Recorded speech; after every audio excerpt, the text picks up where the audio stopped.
Uhali gani mpenzi mtazamaji wa OJ Television, karibu tena katika kipindi kipendacho cha filamu zetu ambacho kinaongozwa kwako nami Esther Mary Sanga, ambapo kinaanza saa 10 mpaka 12 jioni. Ndani ya filamu zetu huwa tunaongelea nini ambacho kinafanyika ndani ya filamu, ndani ya Tollywood na maanisha Tanzania, Nollywood Nigeria na Hollywood Marekani na nchi zingine ambazo zipo nje. Leo katika filamu yetu tutakuwa na mgeni wetu ndani ya studio ambaye baadaye baada ya break atakuja kujitambulisha yeye ni nani, anatoka wapi, anafanya nini na nini kwa ujumla, ni nini anachofanya kwa ujumla kwenye film industry. Na mpenzi mtazamaji wa OJ Television, kama nilivyokueleza pale awali kwamba tukirejea tutakuja kumjua mgeni wetu anaitwa nani na anatokea wapi na ni nini anachokifanya kwa ujumla kwenye film industry na maisha kwenye tasnia ya filamu hapa Tanzania. Karibu sana, jieleze wewe ni nani na unatokea wapi? Asante sana. Kwa majina naitwa Sande Thomas Odada. Ni mwana tasnia hii, yani ni mwana mtengenezaji filamu. Katika mambo ya filamu mimi nahusika na sasa kwenye mambo ya setting. Ngoja umeoa? Yeah, of course. Okay. Mpenzi mtazamaji wetu angependa kujua setting ni kitu gani kwenye filamu?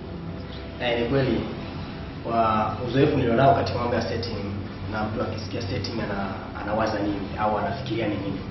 Setting ni kwa mfano, labda unataka kutengeneza movie yako, lazima ujue labda msanii anataka kuvaa nini, yakatendana na mazingira husika, mazingira anataka yawe ya aina gani kulingana na story, kama anatengeneza story yake na filamu kiujumla. Labda ni editor, huyo ni director, huyo ni writer, huyo ni producer. Sasa ana overload vitu ambavyo inatakiwa labda angetazama kwa wakati husika.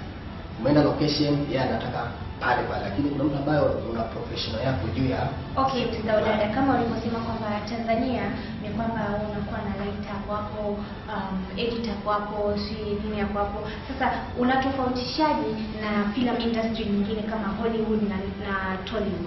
Na ndio maana na Nollywood. Na ndio maana mara nyingi ukiona hata kwenye finishing zao wanapo waelezea wale watu waliofanya shukrani zao, majina ni mengi, kwamba huyu amehusika na labda lipstick tu, huyu amespeak labda nguo tu.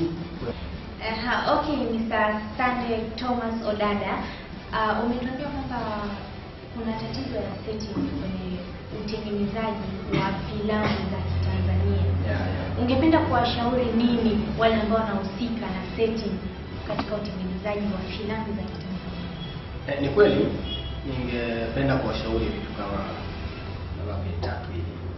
Cha kwanza, watu wasiwe wa binafsi. Binafsi inamaanisha nini?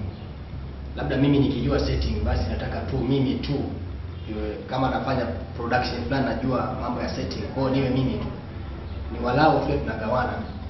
Kwa binafsi kwa asilimia kubwa kwa Tanzania yetu, watu wengi tumekuwa binafsi.